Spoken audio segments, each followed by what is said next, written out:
has gradually disappeared over the last 10 years without people really noticing. Story 1. Ownership. You pay a subscription, you can't fix what you own because it's proprietary, you can't buy outright. Our ownership of things has become a rental service, where they can break or completely remove what we purchased, without consent, at any time, because it was in the terms of service. Story 2. Small independent hardware stores. They used to be a small town staple, especially in the Midwest. Almost everyone used to be the oldest business in town, having been open since like 1895. Now, they're all mostly gone and your only alternative is a big box hardware store or ordering on Amazon. It's incredibly depressing. Story 3. Online spaces for kids. When I was a child, we had several online places made for children. Every single children's TV channel had a website with games for kids. There were several online games geared towards children like Club Penguin, etc. Now if you're a 10-year-old, you either rot your brain with shitty YouTube videos or you rot your brain with social media.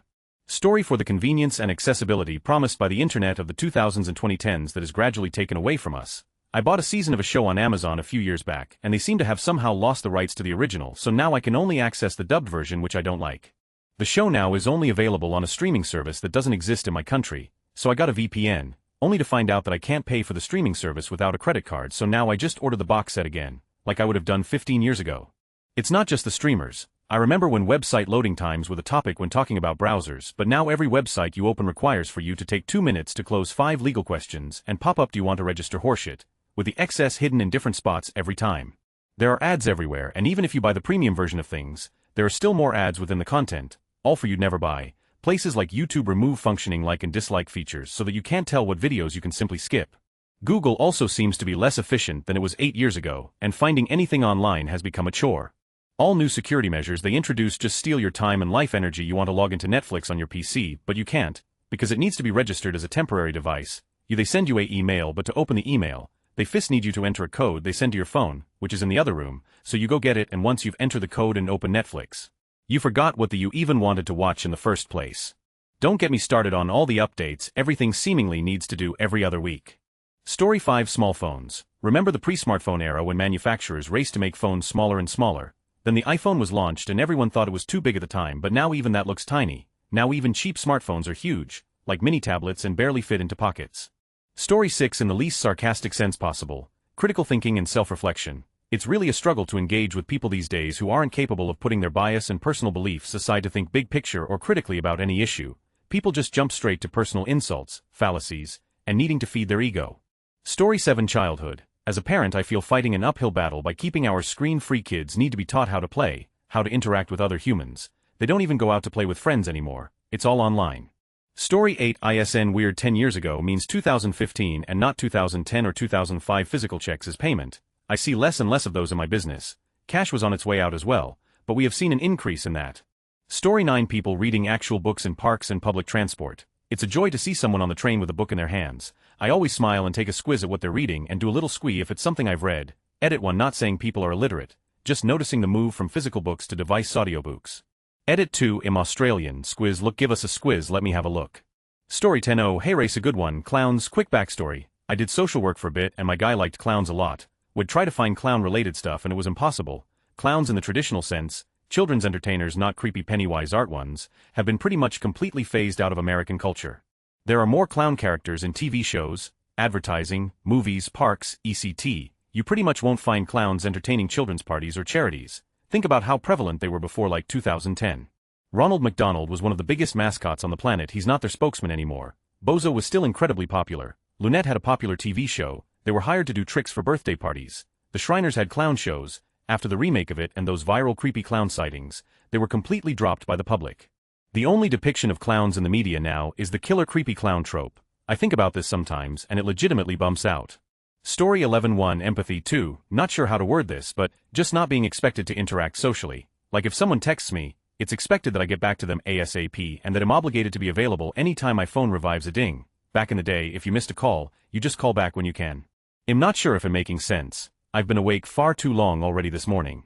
Story 12. The ability to hold a conversation with people that hold a different POV. It seems today that everyone just wants their opinion validated. It is nice to feel validated, but I only ever felt like I have actually somewhat improved when I had to properly support my stance. The thing is, only if I can properly support my ideas I can say that I really understand what I'm saying, and if I'm wrong, I learned something I didn't before, or, at the very least, I can have a better understanding of what we are talking about. Story 13, definitely diversity of thought and the ability to listen, critical thinking skills. A lot of people here have said civility, but I wonder how much of this is the if it bleeds, it leads aspect of the internet and the 24-hour news cycle. I haven't actually seen any evidence of in-person civility decreasing, and I have CPTSD, so I'm pretty sensitive to that kind of thing. The consequence-free aspect of internet anonymity has been a dumpster fire. People have always had partly shitty thoughts. It doesn't necessarily mean they act on them. Now we perceive everyone's attitudes online as a reflection of IRL, but it's really not. We weren't evolved to handle knowing what's going on with everyone everywhere at all times. The internet algorithm feeds have been a complete disaster for people's mental health, including my own.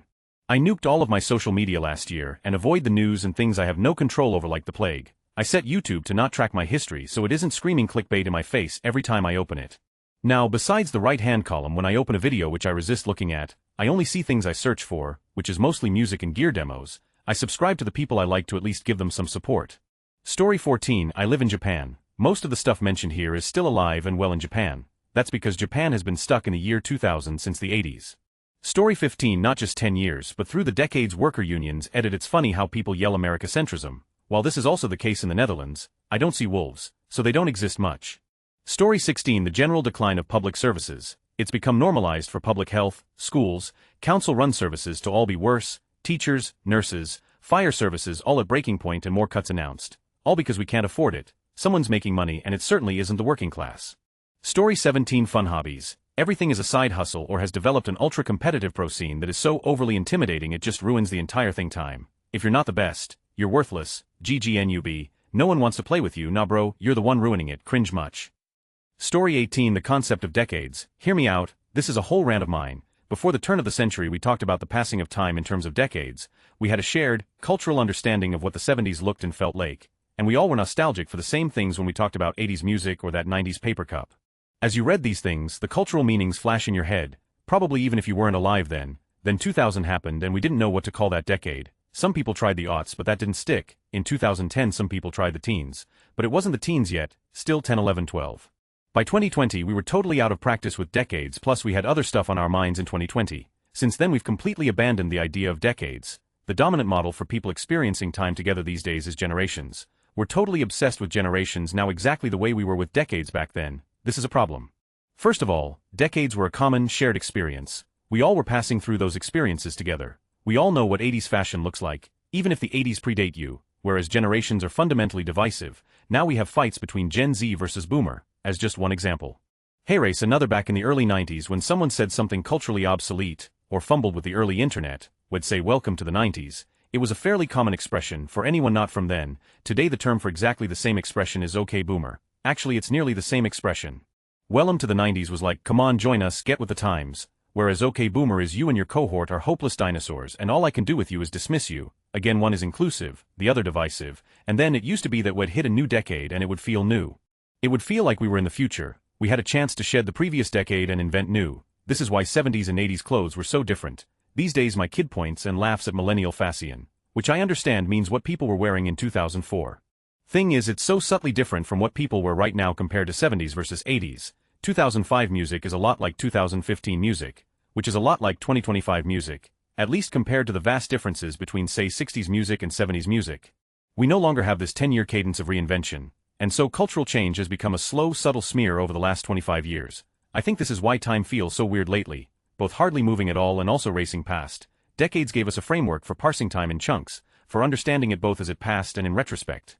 Whereas Gen X like me is a thing, frozen in amber while time rushes by around it. So I'm trying to make the 20s happen. Join me, we need decades back. Welcome to the 20s.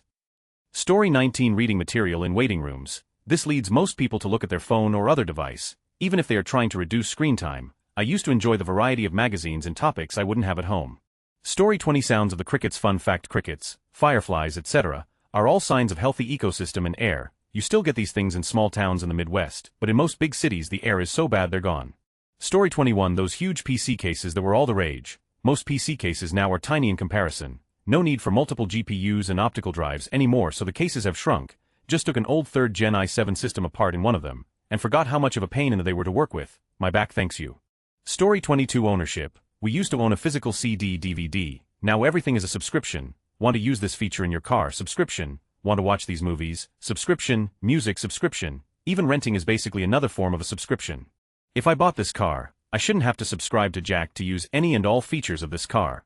Story 23. The ability to repair things. Get parts for repairing things. Very few companies sell replacement parts anymore, whether tech or mechanical. Cars are the exception, due to a law passed in a certain state, I think Massachusetts.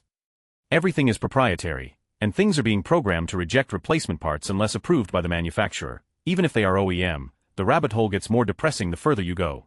Story 24. Everything has become planned obsolescence. Cars, appliances, electronics, tools and materials, being built to last is gone. The price wars have ruined quality as an option. Story 25. The public good. For example, the bandwidth that analog TV broadcasts occupied was once a public good. The public owned that bandwidth. Digital broadcast bandwidth takes up a ton less bandwidth. After the switch to digital, the analog bandwidth remaining was sold off to cell phone providers. You now pay for access to bandwidth you once owned. Story 26. Insects on your windshield, especially during road trips on the highway. I drove from Billings to Denver last summer and had to clean 0 bugs off of my windshield. Story 27. Physical food menus at restaurants. I am really done with QR code-based menus. I may sound old, but I do not want to remove my phone and scroll through my phone looking at food. I could have done that at home. Story 28. Quality furniture. Everything is particle board flat pack IKEA furniture, and entire communities that used to produce decent furniture have been going out of business. Story 29. People smoking cigarettes. Rarely ever see or smell it anymore, although it seems like I smell pot smoke everywhere now, which is arguably just as bad. Story 30. Someone getting paid for most physical labor. Hear me out. Someone used to get paid for delivering milk. Now I lug it home for free. Someone used to help you load your groceries into the vehicle. Now I do it for free. Someone used to check everyone out at stores. Now many customers do it for free. Someone used to get paid to pump gas. Now the customer does it for free. Furniture used to come assembled. Now often customers put it together for free. Then there's the fact that instead of providing live help, companies just put out YouTube videos for you to follow and a chatbot for you to talk to if you're struggling. Though that's not really physical, it can often make some physical tasks more drawn out, and even more labor intensified if you're already struggling.